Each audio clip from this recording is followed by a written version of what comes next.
Welcome back. Welcome back to the Culture Critic Podcast. I am your host, Nathan Nicholson, and this is episode 2. We got our pilot out the way, and it feels good to be here. It feels good. Okay.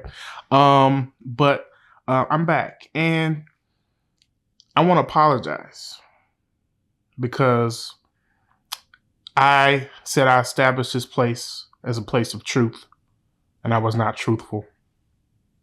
I said I established this place as a safe place, and it was not safe because I gave misinformation.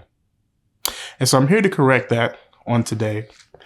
We're still talking about cancel culture, and I referenced The Color Purple. I told you that it was based in Tennessee, and it was not. The Color Purple was adapted from the 1982 book by Alice Walker, The Color Purple, the novel. And Steven Spielberg directed it in 1985, his film, The Color Purple, from that book, and it was adapted from there. We know, of course, the great Danny Glover played Mr. In that version. An unforgettable performance as Mr. In that 1985 film. I gave misinformation. I said the man that played Mr. in the 2023 version of the bold new take on The Color Purple, directed by Blitz Bazwali, I said the man's name was Solomon Domingo. Ladies and gentlemen, the gentleman's name is Coleman Domingo. And I apologize, Mr. Domingo, for the lies that I told. And we just want to move forward and forget that I ever said that. I also said that it was based in Tennessee. Now, you have to understand, okay? You have to understand my upbringing, where I come from, okay? I come from a little place called the Church of God in Christ. And in the Church of God in Christ, we have something called the Yes, Lord praise, okay? Created by a man named Charles Harrison Mason. But we won't get into that this episode.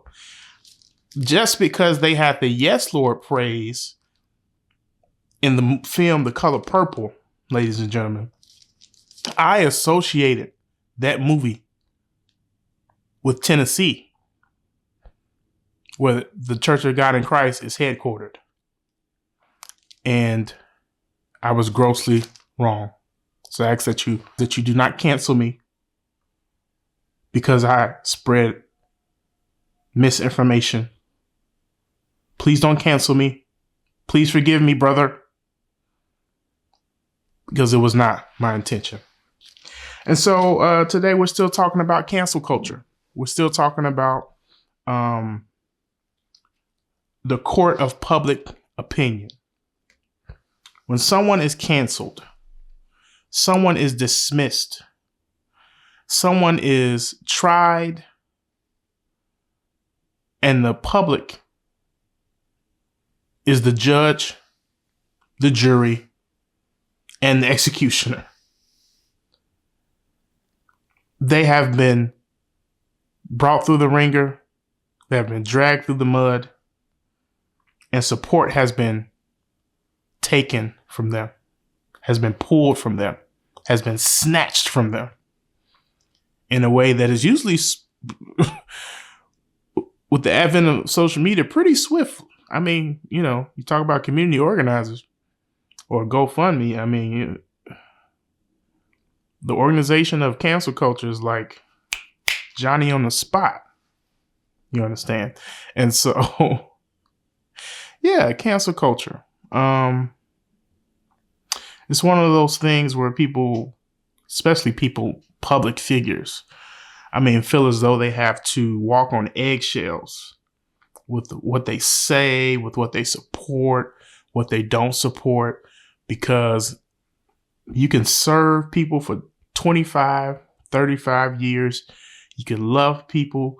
You can give to the poor. You can be a philanthropist. You can be an entertainer. You can give back. You can give scholarships.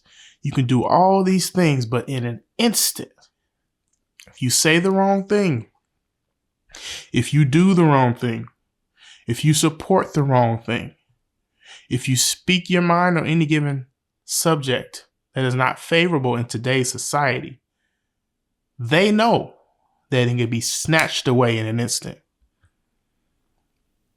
because people are tried in the court of public opinion. Is that right? Do people have their right to erase everything that you've done? Do people have that right to just erase your body of work like as it never existed? I think that people do have that right. I think people have that right, but they also, we should be more selective in who we cancel and how we cancel them. If a person had a moment of indiscretion, if a person had a moment of bad judgment, if a person had a moment of negativity, bad judgment, bad decision making, I think they should be able to be redeemed. But if a person has a track record, a person has a reputation, if a person has been living one way in front of the camera and one way off camera, I think that's grounds for cancel. I think that's grounds for a cancel. I think that's grounds for a dismissal. Not a dismissal from court. No, you're being judged and sentenced. But a dismissal from the adoration and the love and the support of people. Yeah. Cancel culture is rough. That's the day that we live in. And people have great memories. And they take screenshots. And they keep text. And they save articles. And they take videos and they have receipts, right? Everyone wants a receipt in 2024, in 2025 rather. But is it right to cancel someone? I say that people can be canceled. Again, we said last episode, because I canceled Hulk Hogan, right? That anyone can be canceled in 2025. But at the same time, we have to acknowledge when it's a person who has done more good than bad, we have to acknowledge the good. We have to acknowledge the life they lived before this moment of bad judgment. We're all susceptible to a moment of bad judgment. And so I just want to hop on real quick, guys. Correct the wrongs. Right the wrongs that I've committed on the first episode of this podcast. I was excited, you all. I was excited to come to your homes, to come to your phones, to come to your laptops, to come to your cars. And I was excited. And I gave misinformation. And I assure you, it will never happen again. Brother. See you guys next time. Next time we'll be doing a deep dive into culture. What is culture? How is culture built? How is culture passed down? How is culture created? And how did we arrive upon some of the pillars of our culture today in 2025? We're taking a journey. We're going somewhere. I would love for you to come along. See you next time. See you next time. See you next time.